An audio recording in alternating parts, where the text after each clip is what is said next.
sometimes when we get towards the later part of the semester in this course, which is really an introductory course, students will ask me, yes, but I want to have a real website online. You are building a real website. HTML and CSS is all you need for a real website. But it doesn't available to anybody else until you put it online. So how can you do that? How can you publish your website? Well, a few things just before we begin. There was reading about this. In fact, there is an additional chapter in your textbook. There's a link here on Moodle for you to go read it. It looks like this. I really suggest you read it. Very useful information.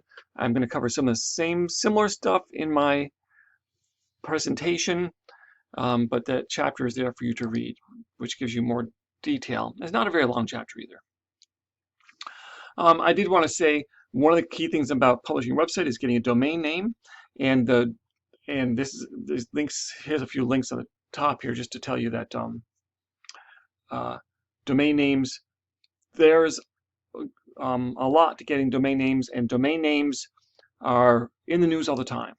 What domain names are selling for, how much, what new extensions are available. You know, .clubs, .something, on and on.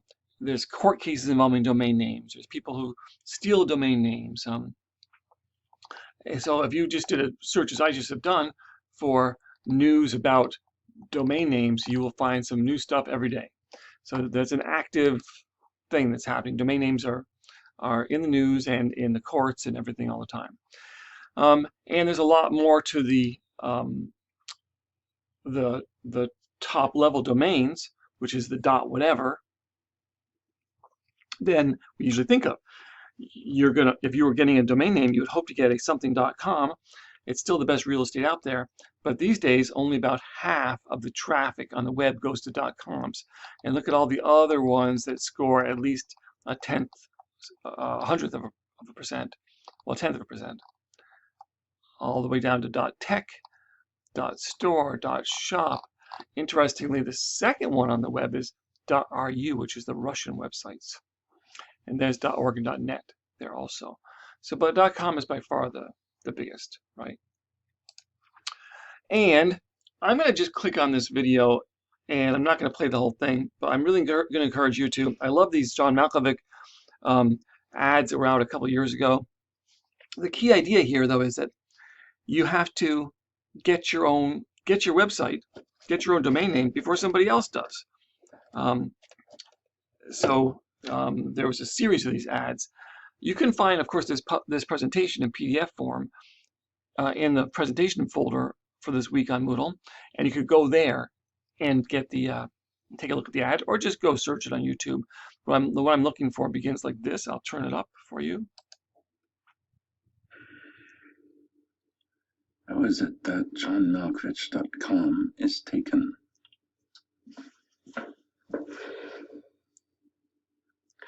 Somebody already snatched it. But I'm him. The collection is called John Malkovich. Okay, so I'm going to end there, but just to say that it's a hilarious ad, and I think so. And take a look at it. And there's a few others in the series too you might want to look at, just for fun. The idea is, what if somebody takes your domain name, takes your name? Well, it can happen. So let's continue then. So how are you going to publish your website? Well, there's a traditional route, which is you get a domain name and then you pay for web hosting. All right. Your textbook explains that, yes, maybe the company you work at might have able to host your domain. Maybe while you're a student, there's some special deals to get your domain name hosted. And we'll go over that towards the end. But these things might all be temporary. If you really have a website you want people to see because maybe it's a business or a way to promote yourself and your brand or whatever, you will want to get your own domain name. What is a domain name? It's the something.com. It's the jackdowns.com. It's the base of your URL. You'll remember this from way back at the beginning of the semester. A good domain name is critical to your success. Think of this as your business name, as your brand. Textbook says the base price is about, on average, $35 a year. Actually, though, few people pay quite that much, I think. Usually get multi-year deals and discounts that might sell and pay more than $20 a year. Often it's more like, even sometimes as low as $5 a year. but you're usually getting for more years. And we talk about buying a domain name, but really it's like renting it. You only get it for as long as you keep paying. So I think I would call it renting a domain name, really. But that's just the name, right? But then you need a place to put your stuff, your HTML and CSS and images and so on and so forth. You need a place on a computer someplace on a web server, and you have to pay for that space unless you get some special deal or something. So that space online, and there's all kinds of services that can go along with it, could cost you $3 to $20 a month. And if you wanted a lot of services and you had a lot of things to put online, and you had a lot of traffic, which you probably would like, you'll end up paying a lot more than that. But of course, at that point, you'd probably be using it to make money or something, I guess, right? But I think you've got to, at least it's going to be $10 a month, $120 a year, and probably more than that too for web hosting. Okay, domain names. Let's go back to the idea of domain names. How do you get a good domain name? What should your domain name be? Well, in the case of your resume, it would be pretty easy. It's probably some version of your name, right? But the issue is it available? But imagine that you're starting some other kind of a website, maybe an online magazine or something, whatever. You have to have a simple name. It has to be obvious. It has to be as short as possible. It should be the name of your brand. It should connect with search engines. It must be unique. Most obvious domains are taken. You could try to think of adding a word, do something else to make that unique for you. There's a lot you can learn about trying to pick domain names. In fact, you go find a lot of articles on it too. I like this article, which goes down in detail about these 14 tips, and then each one of these is explained in detail also. Stickwith.com. Yes, it's like real estate. It's like location, location, location. .com is by far the best neighborhood. Honestly, if you're getting a business website, you probably get the .com, and then you'd like to also get the .net and .whatever, .biz, .something else with that same domain name, so they all refer back to the .com. Then you want to. The other thing is, the key thing is keywords, and this has been mentioned before. How we really start websites is a team of people would sit down and just start developing lists of keywords. Every word that you could imagine someone using to search for your thing, and some of those keywords will probably be worked into the domain name or be the domain name. Has to be short. Good luck though, because so many are taken. Has to be easy to pronounce and spell. Keep it unique and brandable. Yeah, great. It has to be unique. Avoid hyphens in the domain name. That's tougher and tougher these days. Avoid doubled letters. When you write the letters out, they have to make sense together. Leave room to expand. Yes, so on and so forth. Ways to research your domain names. There are domain name generators you can use to come up with ideas. So you might want to consider those. And then they get on to ideas where to register it and where to get web hosting also. So this is a great article. I suggest you look at it if you're really interested in doing this stuff. Now, there are many people who have made domain name mistakes, and here are some examples. I'm just going to show you a couple of these from this website. Unintentionally inappropriate domain names. IT Scrap. You can see how that works out.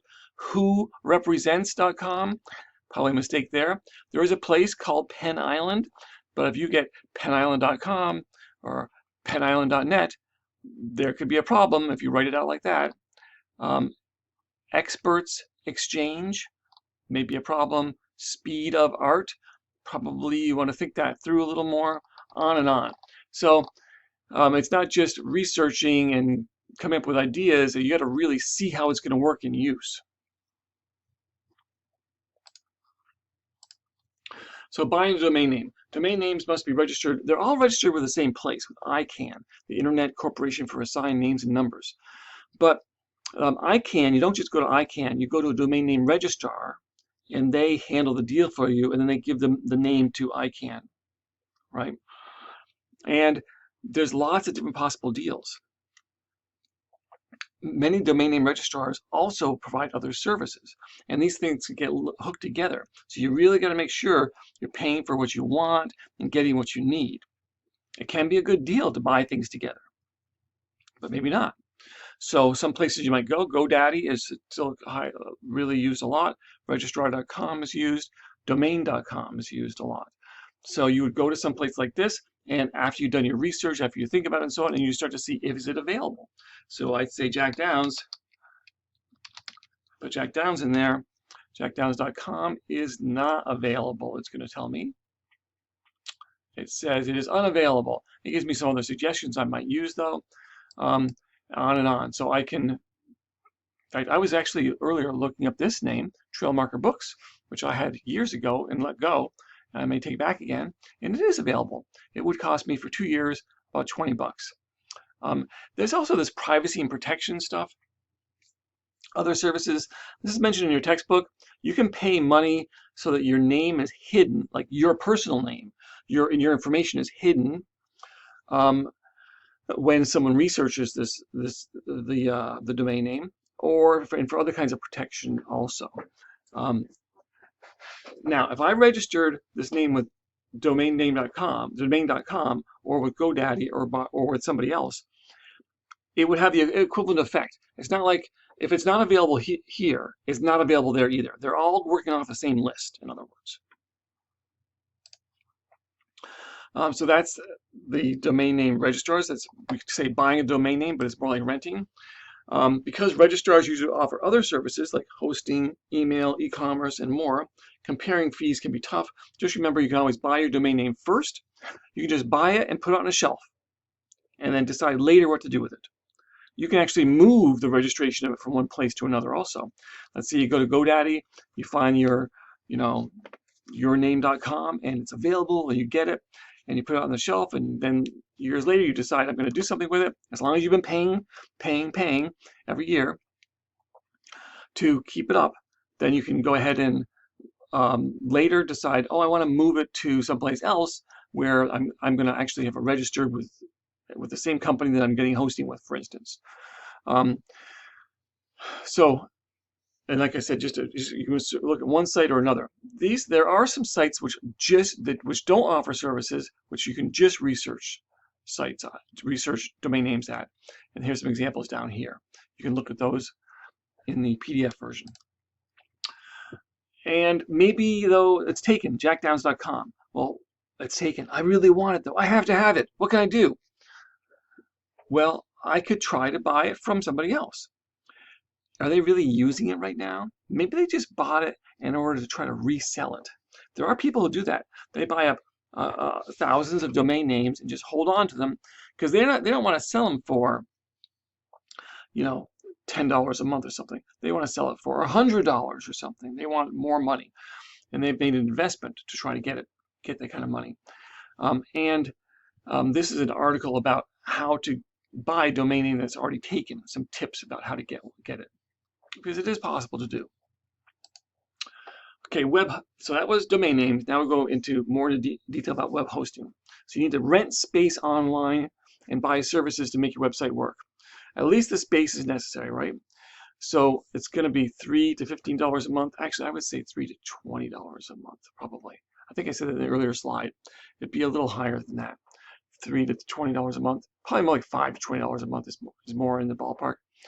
But it depends on so many things. There's so much variability here. It's hard to put a real number, an average numbers on these things for web hosting. How much space do you need? How much speed do you need? How much do you want, like, to have a help desk that you can call and talk to someone live? Do you want email that's connected to your domain name? Do you want other services? Do you want design help? On and on. Here are some links to some ratings of web hostings, and honestly, you look around, but you'd see that things like Bluehost, HostGator, GoDaddy are often in the top 10 in a lot of places. And as we'll come to in a minute, you also, if you're going for a particular type of site, like maybe a WordPress site. Maybe you're not going to use your own HTML and CSS directly. You want a WordPress site. Then you may be, especially I'm talking about WordPress, WordPress.org, your self-hosted WordPress. Then you want to look for some place that works with WordPress well. Come to that in a minute. Other considerations. In fact, this is it right here. WordPress has a list of hosting sites for their self-hosted WordPress. Don't know what that is? Well, don't worry about it. Chances are you need this WordPress is not exactly a topic in this course, but just to say that if you want to get your own blog site, you go to WordPress.com, and the idea of hosting is not really an issue for you. WordPress also offers the software to do your own sites, your own self-hosted sites, where you have a lot more control in lots of ways, which requires a lot more knowledge and training, but you need to work with certain hosting services to make that happen. Okay, so now let's imagine you got your domain name and you got your hosting service, and they're going to give you a password for how to get into essentially the folder where your stuff is going to go. Okay, how do you move your files up there? How do you move them from here to there? You need an FTP program, file transfer protocol. Software such as FileZilla, which is probably now the most common for sure, which I believe is cross-platform. I believe it is. But there's others also out there, and they're usually free programs that just will allow you to move the big files around. And by the way, Dreamweaver, which you are either working on already or be working with soon, one of its pluses is it includes FTP software as part of it, other publication services. So, what about doing this for free? Okay, well, as it's mentioned in your textbook, there might be some situations you might end up with where maybe you could do it for free. Like while you're here at SUNY Plattsburgh, you could use the Azure system, which SUNY Plattsburgh has contracted with, Microsoft Azure, to host a website. In fact, do lots of things actually. When you do, you would get a website. You get a URL that looks something like this: jdowns.azuresites.net. I made one for me. This, by the way, if you're wondering, this is the link to the samples page, which is I'm hosting with Azure. Honestly, the Azure site, maybe it's going to bother you to have that kind of domain name. If it does, you could also use, or maybe you go to some other service, they give you a weird domain name. You can use a URL shortening service such as Tiny or Isgood or Google. Isgood is the one I generally use. You put the domain name in there, and then you, for instance, if I want to do this one that we were just looking at, I put it in there, and I shorten it, and it gives me back that little weird one there, an Isgood site, and then that's perhaps easier to use. So URL shortening services are out there. If you get a big bad URL, big bad domain name, you could use one of these to make it at least smaller, more compact. You can look at them and try different ones out. There are other alternatives out there. Usually they're trying to upgrade you to sell you to premium services. Actually, this SiteGround deal is mentioned on the college's Azure site as an option to consider, although they aren't endorsing it. Neither am I, but you could take a look at it. Your textbook, in the last page of the chapter, I think it is, I'll also include some lists of some things you could look at to possibly use. Some perhaps free hosting. But then, of course, you could go to one of the free template services, such as WordPress or Wix or so on and so forth. One of the things about all those free versions, though, of those things is that they are selling ads on your stuff. So that's something you have to take into consideration. Also, just because, well, actually, My Files is the old system the college used to have, which is not valid anymore. But there's Azure now. Or use something else. Doesn't mean you can't still use your own URL.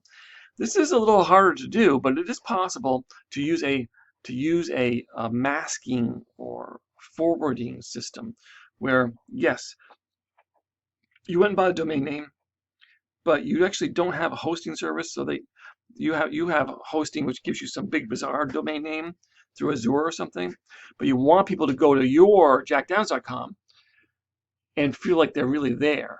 You want that to work. So you could do a service, use a service that kind of masks one domain name on top of another. So they think they're at one place, but really they got the stuff from someplace else. So that's an article to read about that if you wish.